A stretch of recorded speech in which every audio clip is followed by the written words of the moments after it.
Welcome to another episode of What's the Point podcast, a unique show about men and their mental health. There are no doctors, no professionals, just real men talking about real stuff. And now, the What's the Point podcast, where you are the point. Welcome, everyone, to a brand new sunny edition of What's the Point podcast, where you, our thousands and thousands of listeners, are the reason. You're the reason we do this stuff. You're the point for us coming and doing this today. I would like to say a special guest today. His name is Brian. He's a friend of ours. He's got a wonderful story to share. I can't wait to get to him. But before we do that, I want to hear about our hosts. We got Mr. Mark Meyer with us today.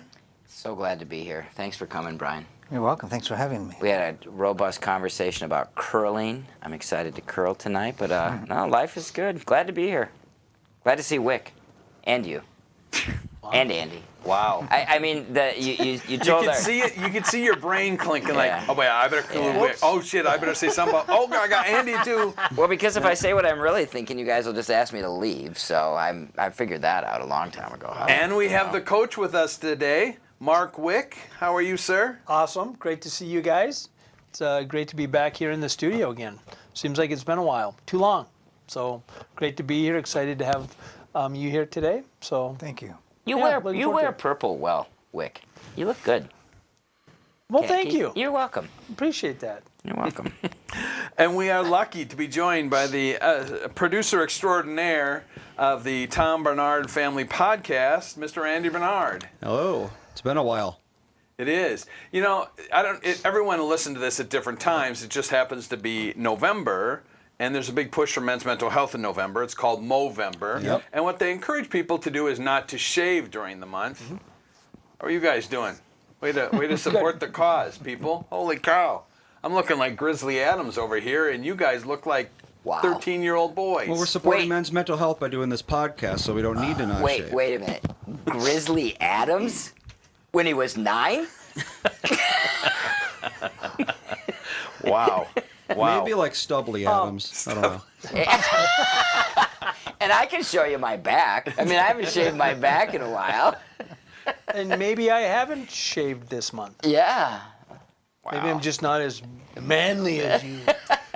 Okay, on that front, on that note. It's a real welcoming environment Yeah, here, now Brian. I know what it's like. Exactly. Yeah. Settle in, buddy. The gloves are off at this point. You got nothing to worry about. On the part about how Mark likes to shave the name Meyer in his hair back here, and Wick, you've got some kind of follicle challenge that you can't even grow facial hair.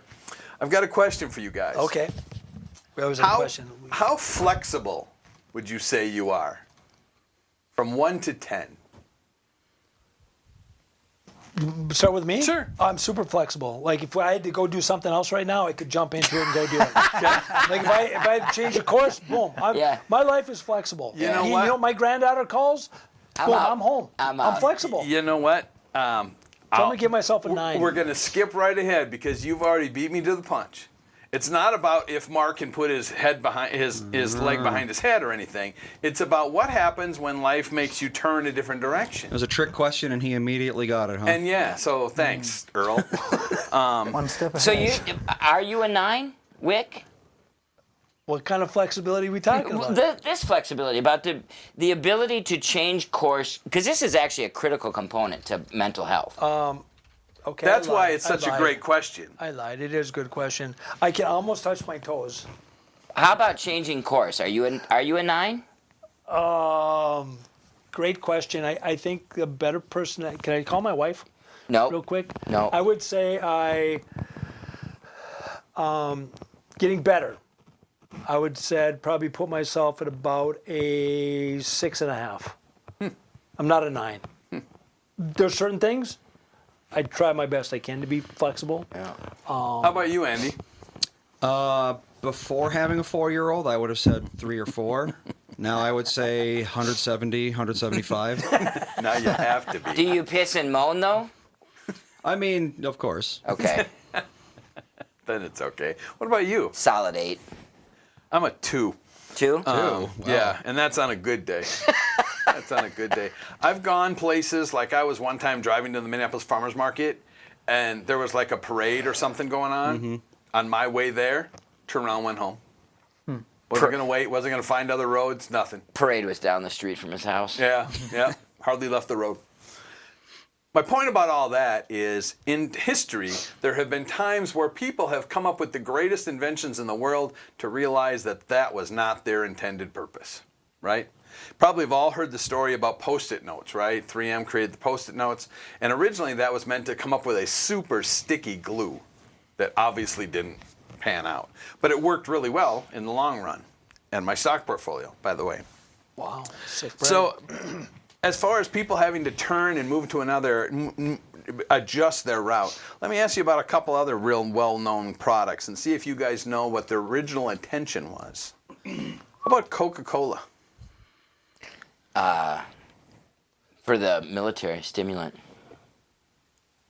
I don't know. Cleaning supplies. I was going to say, like, burning through a ship's hull. Wow. A medicinal tonic for headaches and nerves. So, kind of. Okay. What about Frisbee? All seen the Frisbees? You got them, the plastic ones. You throw them, the kind of, round things. You fling them along, dog gets them, whatever. End up on the roof of your house. Carrier pigeon replacement. Wow. Boy, Andy is so close on all these. Serving Picnic- platter. Picnic plates. Picnic plates. Wow. I'm impressed. It was developed by the Frisbee Pie Company. So it was a pie tin. How did I not? I'm a pie baker. How did I miss that one? How That about must have been a really thin. Yeah, for real. Crust. That's a thin pie. How about the internet? What was its intended purpose when it was originally created? Well, that was DARPA nuts so the military could communicate with each other. I'd say military application, but And then after that, it was college, so the colleges could communicate with one another. Thanks, Mark Zuckerberg. is that what it is? Defense communications. Defense. It seems like an internet. There's thing. one thing I know, it's the internet. Was Al Gore in the military? He actually founded the military in Well, 1776. because he invented the Before internet, after didn't the he? internet. Yeah, exactly, he did. Okay, two more. Am I being close? No. Not at all. I have hope for you on the last one, though. Wick, you're eye candy, buddy. Just Yep. keep looking good in purple. What about bubble wrap? All open boxes. You order in your new PlayStation 4 controller, and it's wrapped in bubble wrap. Kid's favorite toys. What in the world would they originally create that for? Yeah, I was going to say keeping children occupied for hours at a time. Wow, don't worry Sound- about suffocation, but sure. Sound effects. Interesting. Foley? Before car seats. Wrap the kids in that for Right, safety. right. See, you guys are all Without their face, You because guys, suffocation. you guys are circling around. You guys could not be further from the truth. It was created to be a 3D wallpaper. Wow. Is it like That's when? awful. Like what era? Do you know? Give me a break, man. 20s, 30s? Long time Interesting. ago. Interesting. The final one, and this brings us back to our original thing. I know Meyer and Wick, you guys get this more than the rest of us. Rogaine. Now you know it to help keep your hair filled in and all that kind of stuff. But what was the original intention of I Rogaine? feel like I know this, but I can't think of it.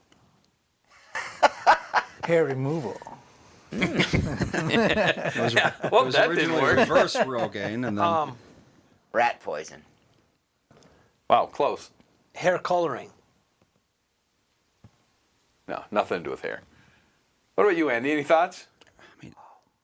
Pesticide. some sort of Pesticide. medical application that doesn't involve hair, I think. Like a vasoconstrictor or something like that. A what? Vasoconstrictor, like for blood pressure. And That sort of, yeah. he's a smart guy back there.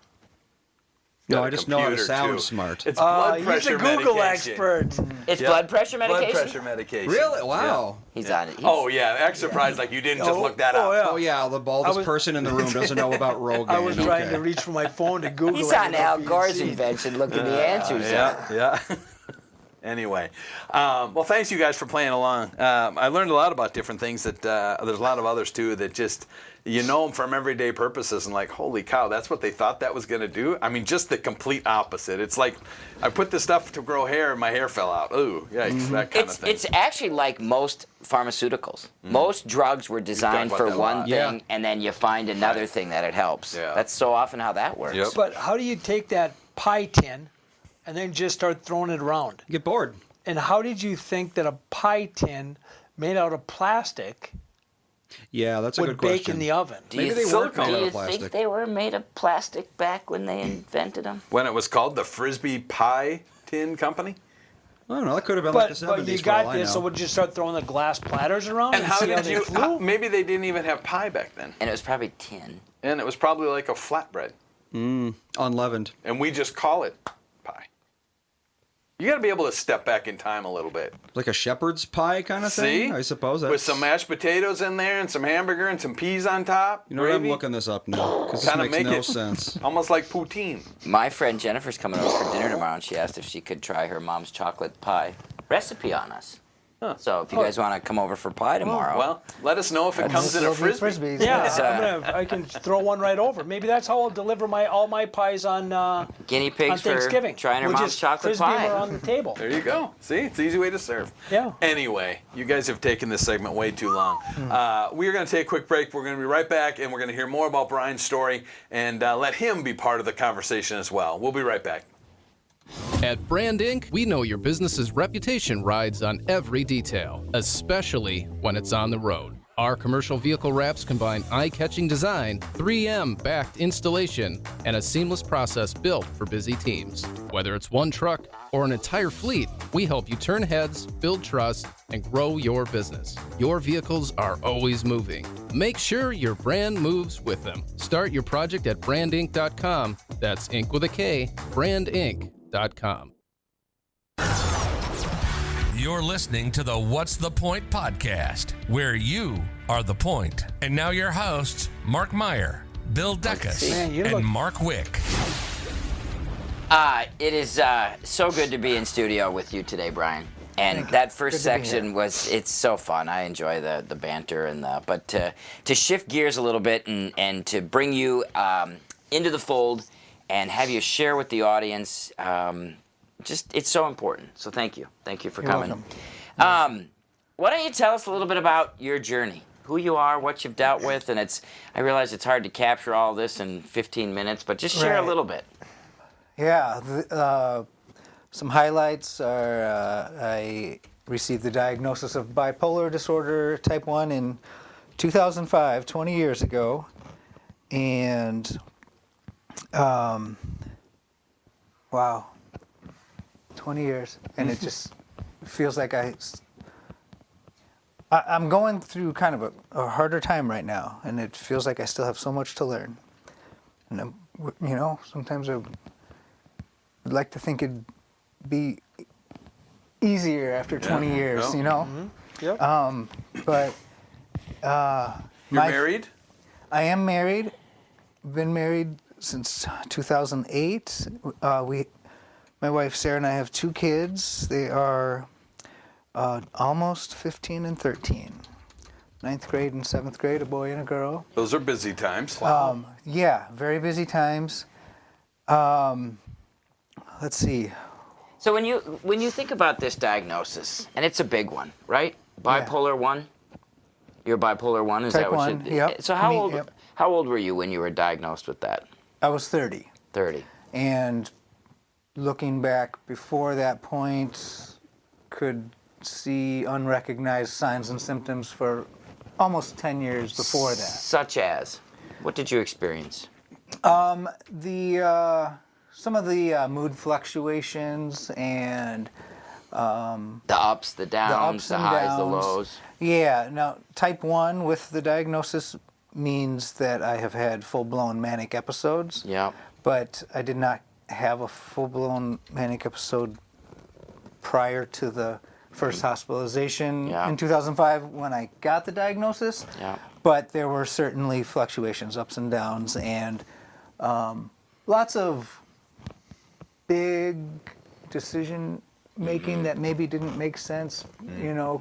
Quitting jobs after just a short time and picking up and moving across the country with Because big ideas had come to big take ideas, over. moving Yeah. across the country without like a job in place, but just gonna go do it. Yeah. A lot of and- people, real quick, conflate moodiness with bipolar. Boy, you just don't know. They're just up and down all the time. That's not bipolar, though, right? No, I don't think so. I don't think. I mean, yours was more like drawn out and that kind of thing. You know, I think everyone's experience is different, and as far as how rapid someone can cycle through moods. I mean, I personally feel like I can feel fluctuations daily. Sure. But that doesn't mean I'm, you know, manic or what manic have or you. right. Sure. Most of my experience is on the depressed side. Really, a lot of anxiety, depression is around quite often. Yeah. The manias have been further apart. I went 15 years without a full-blown manic episode Yeah. between hospitalizations from 2009 to the spring of 2024, which I kind of caused that problem in the spring of 2024 myself by self-medicating with alcohol again, Yeah. and also using THC gummies, which helped trigger the mania. The THC can trigger psychosis and mania. Yeah. I don't think a lot of people understand how intense mania is. Because if you tell them you're bipolar, they're going to think, oh, you're sad sometimes, you're happy sometimes. Right. And it's like, oh, maybe sometimes you're happy when you shouldn't be, and that sort of thing. But mania is a whole other level. It's not even really happiness at that point. No, mania it's characterized by grandiose thinking. I mean, I think that's the easiest way to really talk about helping people who don't understand, and it gets lost in a lot of different delusions about your role, your capabilities, the things you are supposed to be doing, and if people don't see it in its intensity, I think sometimes they don't see it with the little snippets. Were you going to say something, Mark? I was just going to say, if you're comfortable, Go you ahead. don't have to. Yeah. Could you share a little bit what that Mania Yeah. episode looked like? Sure. And the first manic episode included things that other people could notice, such as extremely high energy, very fast talking. Yeah. Something that's called flight of ideas, where I would talk about I would jump from subject to subject, and you couldn't have a conversation with me because I would just flip, and everything in my head is happening faster than life outside of my head, and so I would jump around from idea to idea and not make sense to others. There is spending money without thinking about it. I remember walking into a Barnes & Noble and spending about $350 on a bunch of books Right. without thinking about it. I had no plan to go there for these books. I just went in and Right. this is not a normal shopping experience. I bought a brand new motorcycle without really being able to afford it. Sure. Bought like a $20,000 BMW motorcycle just because I wanted it, and it didn't make sense. So things like that. I have had other episodes where it was heavier on delusional thinking and less on the outward, less Sure. of the things that other people could notice, Yep. and more of delusional type thinking that if you don't know what I'm thinking and I'm not telling you what I'm thinking, Right. you don't know I'm having a problem. Right. You said with this first part, people outward could tell. Could you tell? How were you feeling about that? Did you think Oh, no, the first time, Yeah. I didn't know it was it a just problem. seemed normal to you? Everything's fine. Back to the first 2005 first manic episode, I remember a day where I told my mom every day feels better than the one before, and life was just feeling really good. I had the first problem I had that I was aware of was depression. Yeah.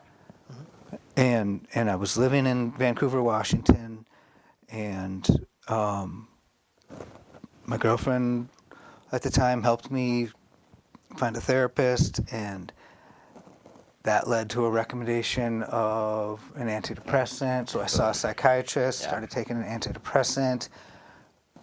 Also decided it made the most sense for me to move home to Minneapolis, where my parents and two sisters and brother were, and so came home, my background before that was I had done some work as a pilot. I went to school for commercial aviation and had different jobs as flight instructor and charter pilot, and had done some work in recording studios, and so I had the aviation degree, and I had a second degree in audio engineering and recording, and but came home just after starting this antidepressant and needed a job, and took a job delivering furniture. And it wasn't doing my two passions of flying or like working in a recording studio, and was somehow just loving this job delivering furniture. Like, life was just, I don't know, I had all this energy and was having fun at work, but then my sleep was more and more reduced. I wasn't sleeping. If I slept for 2 nighs or 2 hours, that was a lot at one point. So this massive amount of energy. So it feels really good. Feels good, right? And it was the first time that I was full blown manic like that. So I didn't know that feeling that good was unhealthy. How long did that last? It probably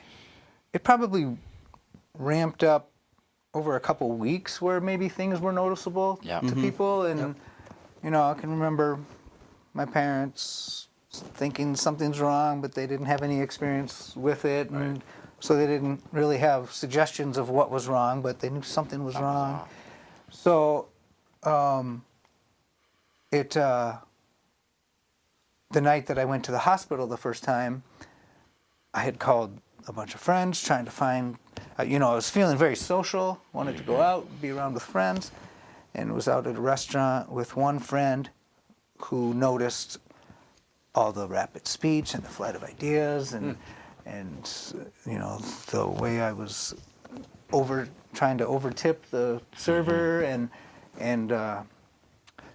she called other friends who came and helped convince me that I needed some professional help, and went to the hospital from the restaurant.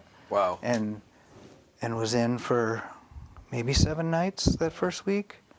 They get you off that antidepressant? Yep. That Yep. there's for our listening audience who don't know, there's so many people running around with bipolar disorder that we don't discover it until they take that first SSRI, which we know is a trigger for manic episodes. Yeah. And I think that's the thing from a clinical standpoint that so many people don't understand about bipolar. You may never have you said you've had another manic episode, but people often go, if we can get the medications properly managed, then you can control the mania.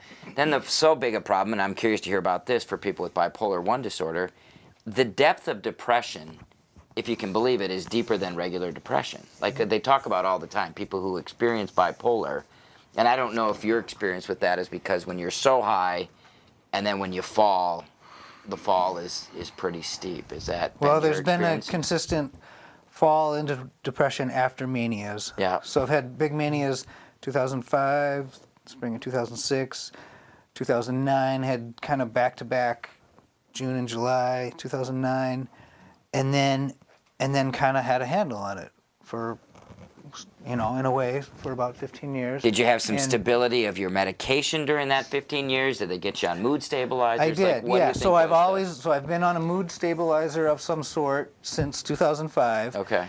And then I haven't been on many antidepressants over these 20 years. Oh. And in fact, I was just prescribed an antidepressant yesterday by my psychiatrist. Who's And- acutely aware of your mania history and all of that. Okay. Yep. And so at times I have tried an antidepressant as long as I'm on high enough dose of a mood yeah. stabilizer also. Do you take lithium, or have you had lithium? I have. Okay. And it wasn't right for me. Got it. It's right for many people. Yep.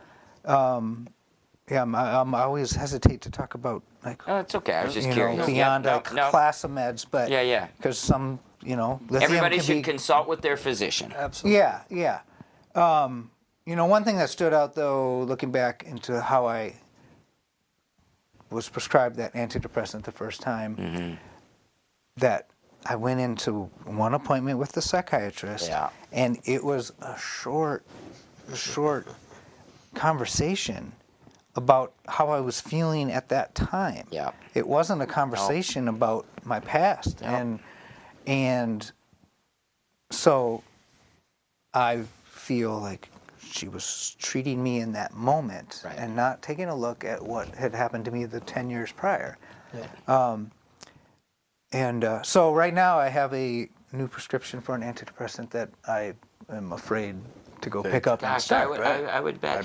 What did your doctor say to you about that? Did you share those fears with your doctor? Oh yeah. course. Just there's I There's have trauma I have a involved general in all of this. right, because when you know, I've also had a psychotic episode, which included visual and auditory hallucinations, and real heavy in the delusional thinking. Yeah. And, I mean, there was a point where I believed I was Jesus. I believed I was God. I saw things that I thought I was seeing the future. Yeah. And things that, you know, the psychotic episode, the real bad psychotic episode was in 2009. And I still struggle with it now. The things I saw and Yep. the reality that I experienced that supposedly was false, you know? Right. So, it's been a lot. Yeah. And just kind of recently, I'm definitely struggling more with the depression. And anxiety, and it's just kind of amazing how, and maybe I'm still working on trying to find a new balance again, since hospitalizations. I went in Mother's Day of 2024, and then the end of January this year, 2025, for a couple nights, and that's the end of January is when that was my last drink of alcohol, my last THC gummy, and just trying to hold on to that as okay, those were my last. And so I don't know. I may still have a while of kind of resetting. Oh,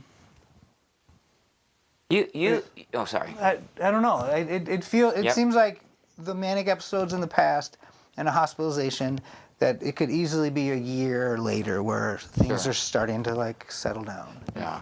You know, I think about the guests we have and the conversations we have, and I don't like to separate out who has this is worse or this is more. But the reality is bipolar 1, in my opinion, I don't know what you guys think, but bipolar 1 ranks right up there in terms of difficulty with regard to managing and the impact it has on people with schizophrenia. Because of the fact that what you've talked about, I think the average person has very little understanding of what it means to be psychotic, what it means to be delusional. And when we think about sort of how we help people who deal with, major depressive disorder, and that's not to dismiss any of it, it's serious. I almost took my life because of it. However, my recovery doesn't involve the trauma of thinking I was Jesus, spending 20 grand on a motorcycle, and the social and relational implications of those kinds of choices. And so, Brian, as you sit here and share all this, I just have to tell you, and I've known you for a long time. We met at the Mayo when we were coming through on our bike ride. When you reached out to us to talk, to get back involved with Face It, you're fighting a fight that it's a big one. And here you sit, and I'm impressed, quite frankly. Thank you. And I sure appreciate your willingness to even talk about this, because this shit is fucking complicated. It's very complicated, yeah. And I'm very kind of afraid to talk about it. And, Yeah. And I used to talk about it a lot, and then I had kids and became afraid to talk about it.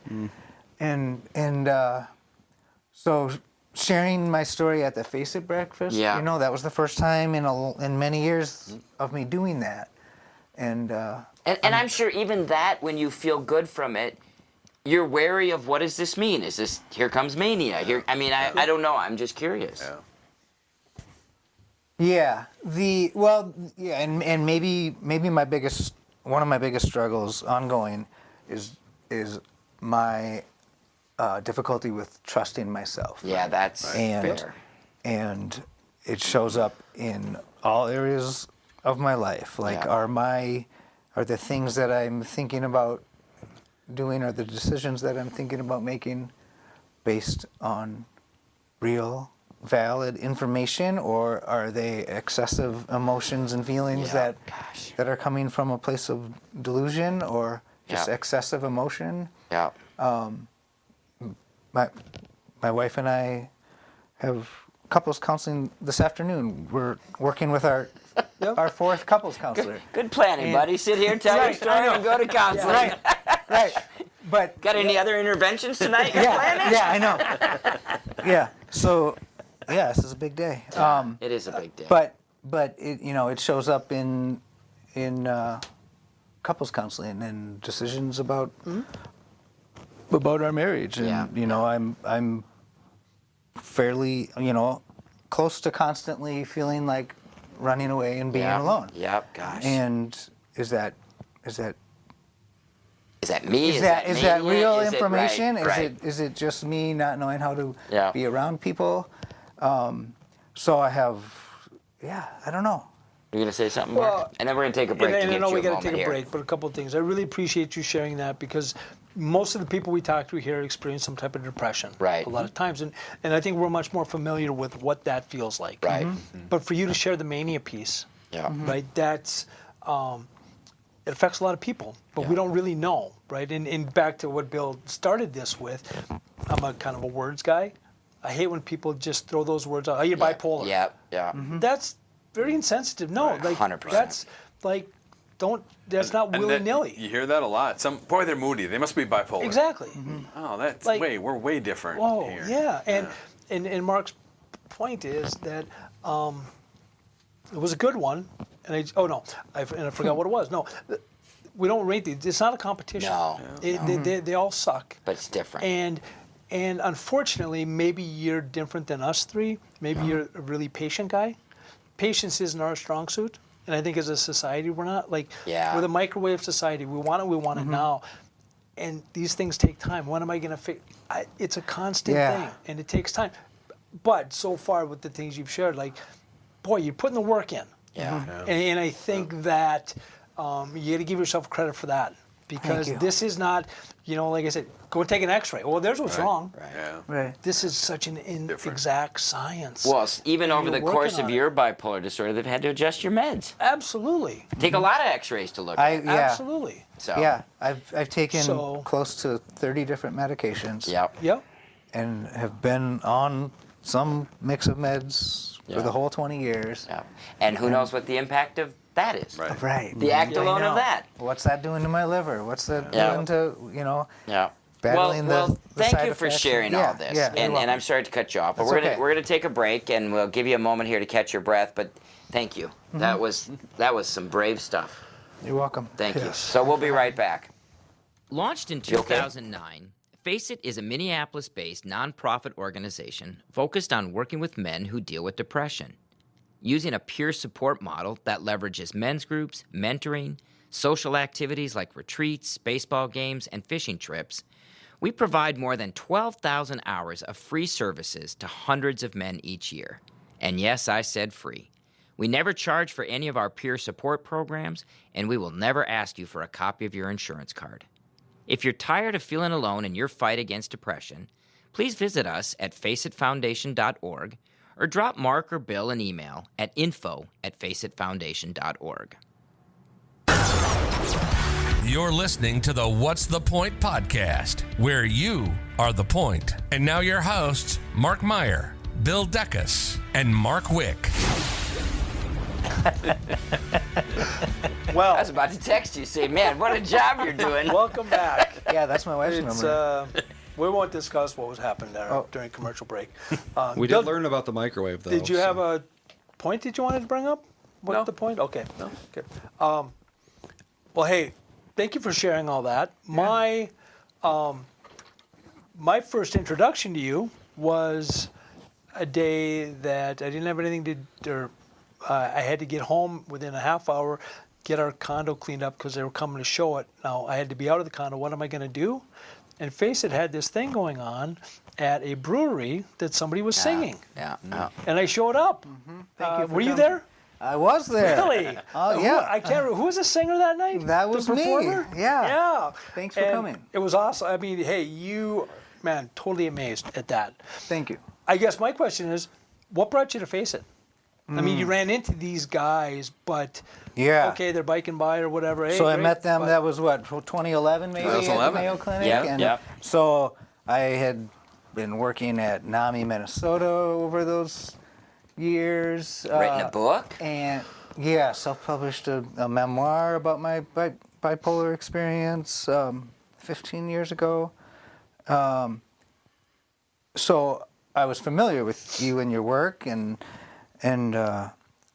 I first came to Face It for support in maybe 2017. Yeah, that about sounds about right. and you found a group for me, and I can't remember if I came only once or a couple times, but basically wasn't ready to do the work and be there, and stopped. And then, Not an uncommon trajectory for men. Nope. right, and then, you know, there's a connection between how I got back to Face It with music and a friend of mine who had been attending Face It support groups, and he was supportive of me as I was trying to work on letting music be part of my life. When I started playing music 29 years ago, and when I was diagnosed with bipolar disorder and overly medicated with the wrong meds initially, my music died, my creativity died, it went away. I thought it was gone forever. I thought because the music, or because the medication was there to fix the mania, and it took away the music, that the music must just be coming from mania, so the music must be bad. So I got it in my head that anytime the music was starting to come out of me, that was a sign of mania.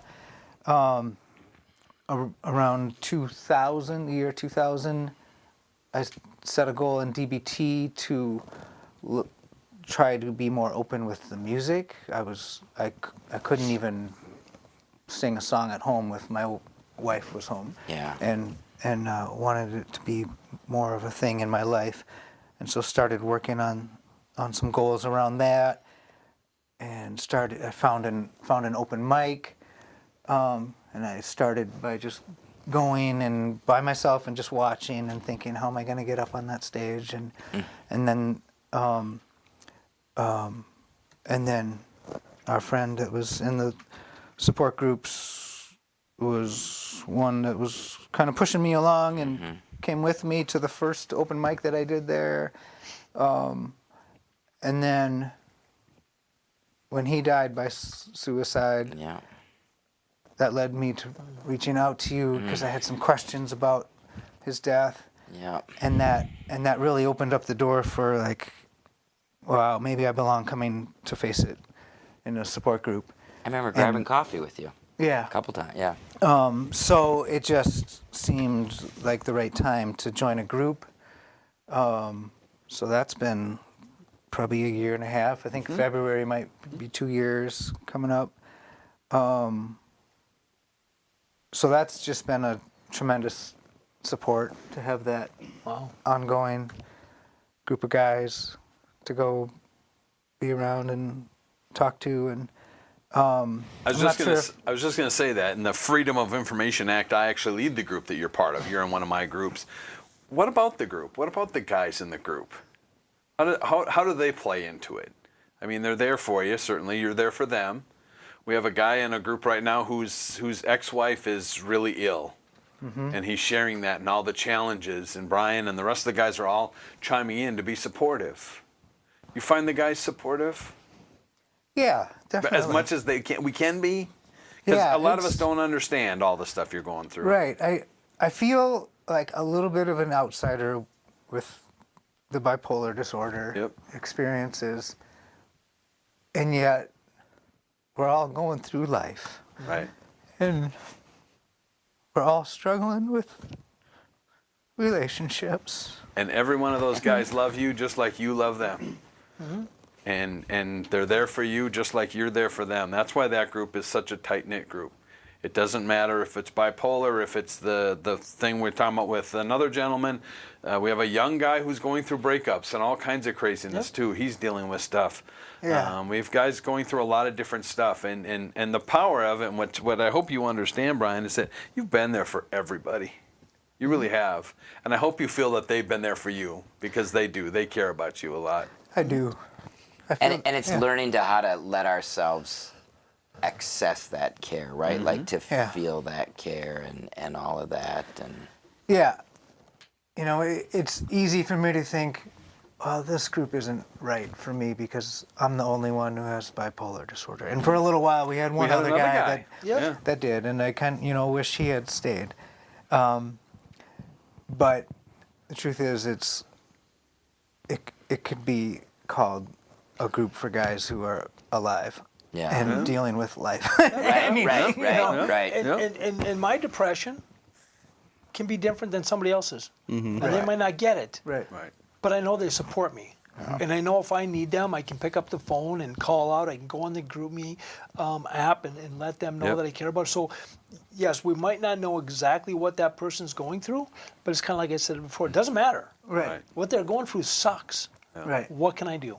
Yeah. What do you need? And such a big part of my journey, Brian. In fact, in group last night, I was telling these guys I started a new group with a guy a couple months ago, and I said, I just want to be part of the group. I don't want to be the guy that started Face It. I don't want to be the guy in charge. I just want to be part of the group. Yeah. And I let myself cry in group last night, and I don't cry in group very often.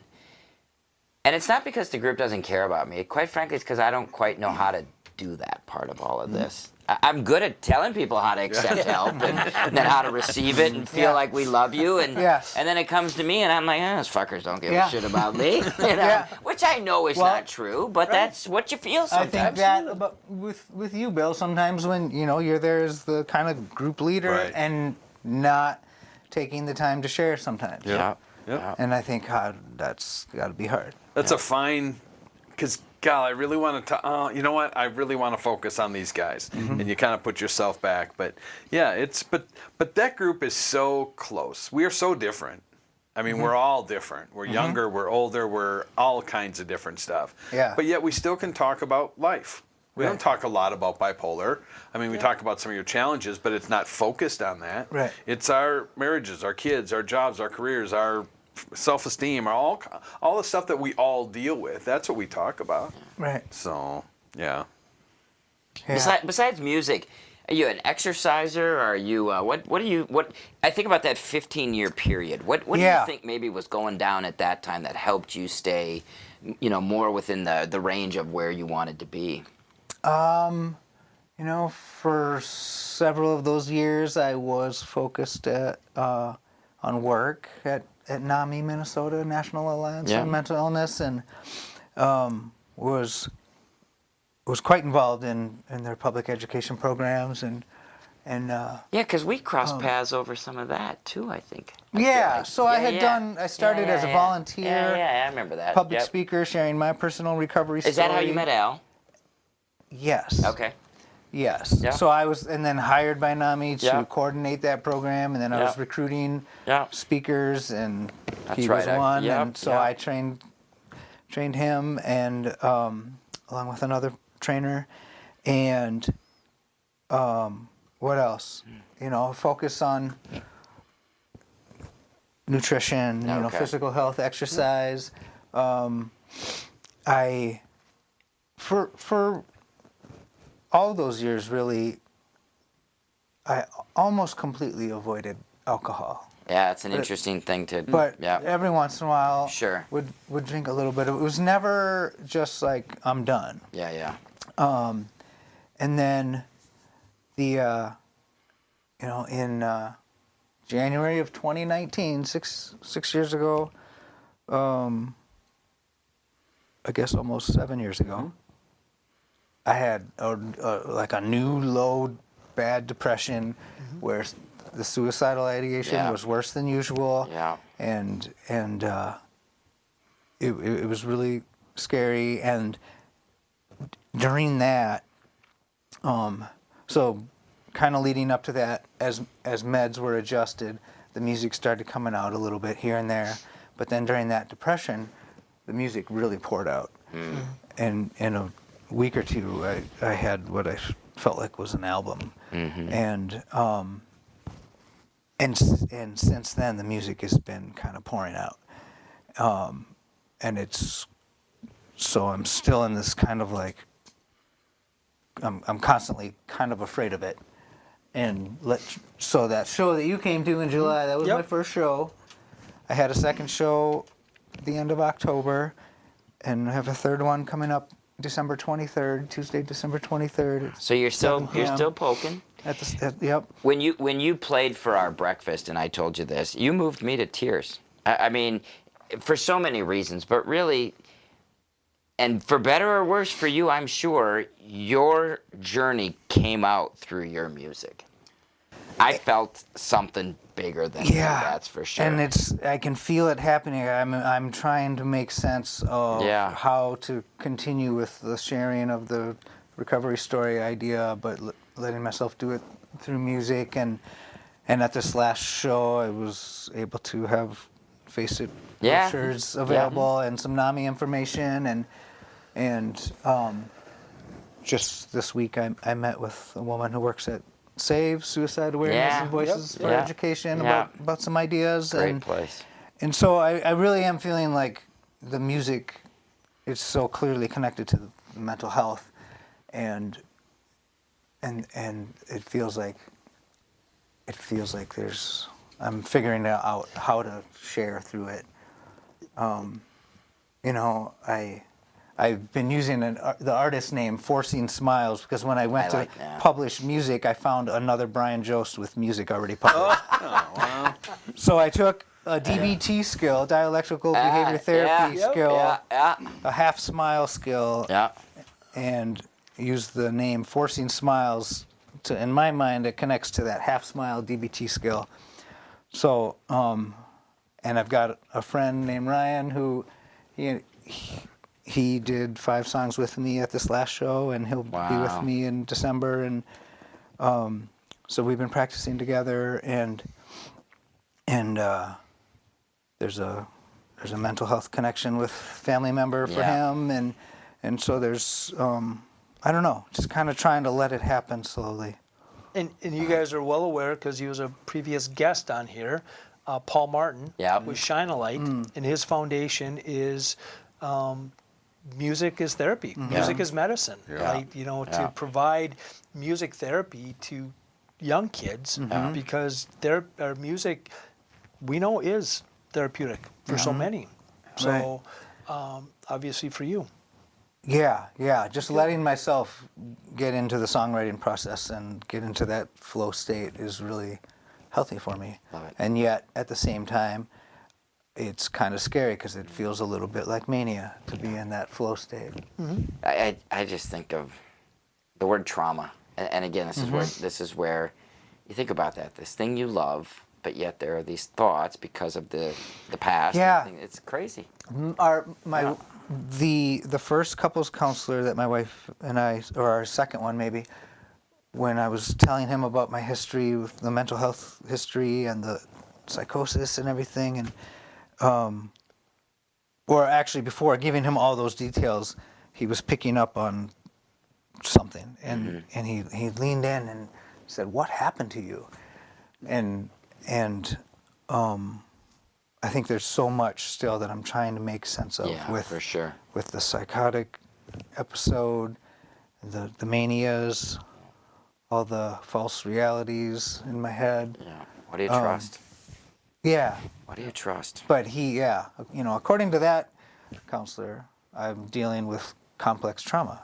Yeah. Which is all Which was part the of it. only time that a therapist has said that to me. I think about this every single time. I think about any time. I mean, again, we don't have the time, but anytime anybody wrestles with serious suicidal ideation that sets into their brain for any length of time, it's about as traumatic, because your brain doesn't know whether it's real or not. Absolutely. And that, to me, is the traumatizing nature of this. And this is the part that I think people really do not give credit to, is the impact 20, 15, 20, 25 years later. It's real. Yeah. And what you've been through, on top of being bipolar 1, you can throw in some trauma. You were suicidal. It's PTSD. You had a fear for your life. That is the threshold for PTSD, and you had it. You have PTSD because of your bipolar. And we don't have time to talk about Nope. it all. But trauma is so different for everybody also. Yeah. Was trauma for one, and sometimes, that wasn't trauma because this person has so much. If it was for you, it was. Yeah. But not enough time. But thank you so much for sharing that. We are going to take another quick break, and we will be right back. Founded in 2006 by Josh Egner, JT Egner Construction is a trusted commercial construction company built on a passion for serving clients and building lasting partnerships. Every project is approached from the client's perspective, listening to their needs, understanding their vision, and delivering tailored solutions that align with their unique goals. JT Egner specializes in helping both for-profit and nonprofit organizations build, manage, and improve their facilities. Their expertise spans sectors like industrial sites, medical facilities, corporate headquarters, worship spaces and childcare centers, senior living communities, retail spaces, and restaurants. Whether it's ground-up construction, renovations and additions, or ongoing facility management, their mission is to partner with leadership teams to create functional and efficient spaces. Josh shares, "What drives me is the joy of serving others, working as part of a team, and solving challenges. We truly love our work. We know construction can be stressful, so we value the opportunity to guide you every step of the way from the initial conception to the final completion." So for all your commercial construction needs, reach out to Josh and the team at JT Egner Construction at 952-985-0582 or online at jtegner.com. You're listening to the What's the Point podcast, where you are the point. And now your hosts, Mark Meyer, Bill Deckus, and Mark Wick. Brilliant. Welcome back, everyone, to our third and final segment of What's the Point podcast. And this has been one of the most informational podcasts we've done. We've heard a lot of stories and everything else, but this is more, for me anyway, it was more about something that's really hard for me to relate to, that I've learned so much. I think that's the interesting part about this. Brian, we always do this part during this segment, and hopefully you're ready to go. But think about, there's someone out there that just stumbles across this podcast, and they're just listening to it, and maybe they don't know what's going on in their life, and maybe they realize they just bought a motorcycle for some reason they shouldn't have, and maybe they just don't know what's what, or they feel all alone that no one can possibly understand them. What would you tell that guy if you could? First of all, I would say try to have patience with yourself. That's difficult. But also, it's okay to get help. It's okay to get advice from different people. Maybe if you're noticing people questioning your behavior, questioning what's going on, maybe saying something's wrong but they don't know, maybe that means something is wrong. And that getting help, whether that's psychiatry, for medication, or therapy, or a support group, all these different things take so much time. And you might start with the wrong psychiatrist, you might start with the therapist that's not the ideal therapist, but I would urge people not to judge whether or not these health care professionals are the right match on the first appointment. Go multiple times it's okay to think that maybe they're not the right match, but work on finding another person before quitting the first person, maybe. And the experience with support groups. When I did face it in 2017-ish and only came once or twice, like I just didn't give it a chance. Yeah.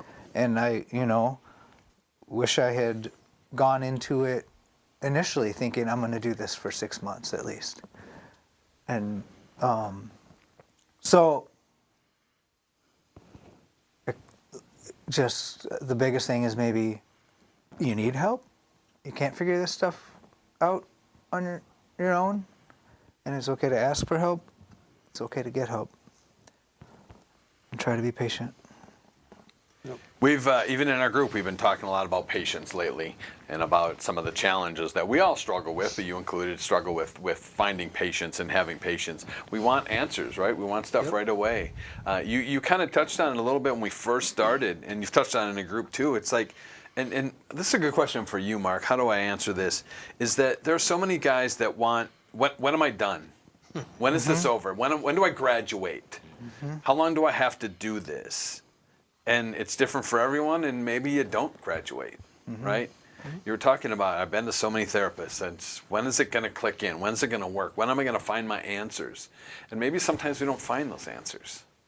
Or maybe you do find those answers, and then you're still looking for new ones and different ones. And maybe some of this, I always think about this. I think sometimes we ask questions that don't actually have answers to them. Because life is a journey, and when you have, extenuating circumstances such as, because you have all the normal life challenges, and you have bipolar 1, and you have, complex trauma, and so there's these questions that really aren't about when am I going to be done, it's what do I do next?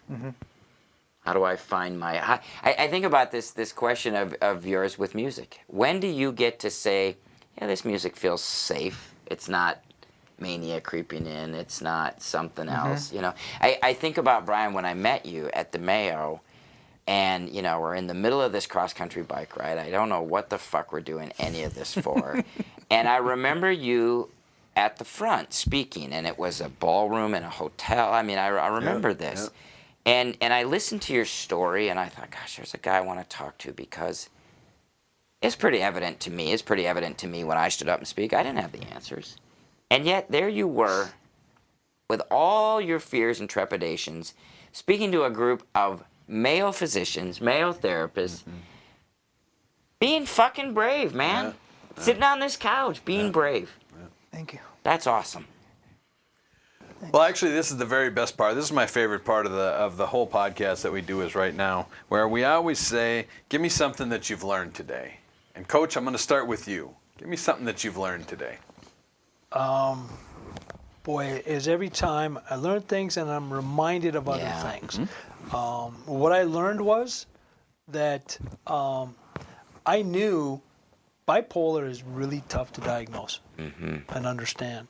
Did not realize that sometimes those depression meds can bring out the manic episodes, which to me is super valuable and intriguing, and I think it just shows how much we still don't understand, right? And how and that being said, just learn how challenging it is with somebody with bipolar. It's not something I have, and what I have sucks, but that is, again, those challenges. And then what you're facing now, those challenges of, when is it going to come back? I always hear people say, when's the other shoe going to drop? Things are too good now, right? It's good. Like, when's it going to end? I can't have this. We don't know. Right. But it's really tough to trust. And I love the fact you said trust this. It also reminded me how important it is to be around good people. You have some really good friends that picked up on that and said, hey, you know what? Let's get you some help. Not to go home and say, hey, what was his problem? Geez, it's like, something's not right here. Let's help you out. And that's what we can do for other people also, is when we see these things, right? Pick up on these things and really kind of check in with people. And again, they didn't know. They don't have to know, right? It's kind of like CPR, right? you learn how to get people to where they need to go. They don't teach you. They teach you how to do the chest compressions. They don't teach you how to do the heart surgery. Right. But you don't have to do this. But I see something doesn't seem right with you. Let's go get this checked out. So we have good friends. Right. So thank you for sharing all that. Nice. Yeah. Thanks. What about you, Andy? What did you learn today? Mine was more of a thought that I got from. So, Mark Meyer said something about how very few people really understand what psychosis is like, which makes sense. I mean, almost no one on the statistical level has gone through it even one time. And then Mark Wick said something about how a lot of people understand depression. And I mean, I would argue that almost everyone, if not everyone, has experienced depression to some degree, even if it's just, you know, my dog died and I didn't want to leave the house for a week. Everyone's gone through that sort of thing. And one of the hardest things about healing, whether it be mental or physical, is getting empathy from others. And it's very difficult to get that when you haven't met anyone who's gone through what you've gone through. Because, you know, they can sympathize. They can be like, well, yeah, I understand. Obviously, your life is very hard. And obviously, you know, you need to get better. We need to help you. But they don't really understand what it's like, what's happening, and what is needed to get better a lot of the time. And that just can make everything a lot more difficult, just simply not having someone who's been in the same place that you are. And I mean, I've gone through that a lot, mostly with like physical health. I've gone through a lot of physical health stuff in the past few years. And a lot of the time it is like, even my doctors are like, I mean, maybe you should try just, you know, some therapy or something, because maybe it's all in your head. Or maybe it's not as severe as you think it is, that sort of thing. And it eventually, 6 months later, they do a scan and they're like, oh, there it is. But things that happen to me tend to be fairly uncommon things. So I understand what it's like to not have anyone you can really like be like, hey, this sucks, doesn't it? And they're like, yeah, I've been there. Yeah. And sometimes that's really all you need, is someone who says, I've been there and I got better, and so can you. Thanks. I love that. Thanks. You're welcome. So for me, I think, Wick, you kind of talked about a lot of this. I didn't realize that the SSRIs are bad for bipolar stuff. I've learned that on the medical side of it.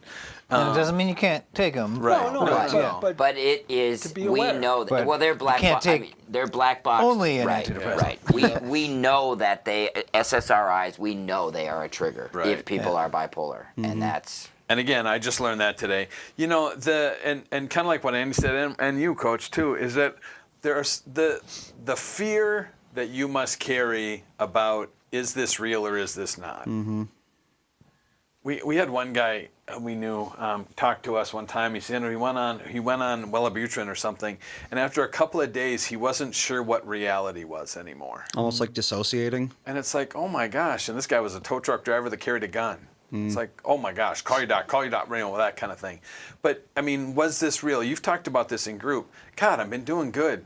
Holy shit, wonder what that means. Yeah. And the never really trusting, that word came up, never really trusting and all that kind of stuff. I can't even imagine, like Andy just said, I can't even imagine what that's like, living with that. Mm-hmm. It's interesting, I think, that both you and Mark, had friends early on that said, you need to go somewhere. You need to get help with this. I find it humorous that you went out for a night of partying and ended up in the ER. So, but that was always interesting. And speaking of, so I have written down here the word fighter never gives up. So for 45 minutes now, people have heard this story that's so challenging, but yet you still come to group. You're still going to couples counseling. You still meet people, you still help, you still do your music. Speaking of life, I talk a lot about life resumes, things I've done, which besides this podcast isn't a whole lot. But pilot, author, mental health advocate, sound engineering degree. Maybe you can help Andy fix this podcast. About time. Geez, 13 years later. Musician, writer. Again, with all these challenges, holy shit, Brian. I mean, we don't give out gold stars, but it's damn impressive. Thank you, Bill. And it's Partner, inspiration father. to know that through all the challenges, you keep fighting. Thank you. That's awesome. So, Thank you. Well, speaking of which, actually, I did have one quick question that I did think of earlier, but I didn't get around to it, about the keeping fighting thing. Is there ever, or how frequent is it, that you can look at someone and say, you no longer have anxiety disorder, you're done? Or, you're not depressed anymore, and you probably never will be, you're good to go. Is that a thing that happens? I don't think it is. I don't think it is for my own life. Yeah. I don't think it is, because there's that life thing. Yeah. Now I think sometimes, I don't think we're ever cured. I like to think maybe in remission. Right. You get better at it. We're recovering. Right, yep. We find out how to better handle things. But those challenges are always going to be there. Well, it's like once you've broken a bone, they're never going to be like, sure, go ahead, put 500 pounds of pressure on that bone. It's healed. You're good. You have to be a little careful forever at that point. Yep. Mr. Meyer, take us home here. Thank you. You're welcome. What did I learn? I was reminded. Like you, Wick. It feels kind of arrogant to say I didn't learn anything, right? But I'm reminded. I'm reminded of so many things. I'm reminded how much I miss our friend Al. And when I forgot about that connection there, and I thought about that, and Al was a face-it guy who, God dang, he was a good guy, and we lost him to suicide. I was reminded of that. I mean, these guys have hit so many at these points, and Brian, I'm just in awe of your willingness to come do this, and you sit down and we start talking, and I see the tears well up, and the pain, and the fear, and the just all this, the sadness of what you've had to. We talk about fighting, but quite frankly, endure. And it would be great if you didn't have to, and yet you do show up, and I always find that just to be heroic, and I think there's so much heroism that doesn't ever make doesn't make the news, or there's no movies made about us, and yet here you are still pushing forward. And I loved what you said, Bill, about all these things you've done, and in the face of your pain, you keep trying, and fuck, what else do we have sometimes? And I don't know, I'm impressed, and I'm glad to be your friend, and I'm grateful for you showing up to face it. And that breakfast was powerful. I wasn't the only guy crying. Yeah. And again, I even say that with trepidation, because it feels is the music mania, or is the music a good thing, But it's a good thing.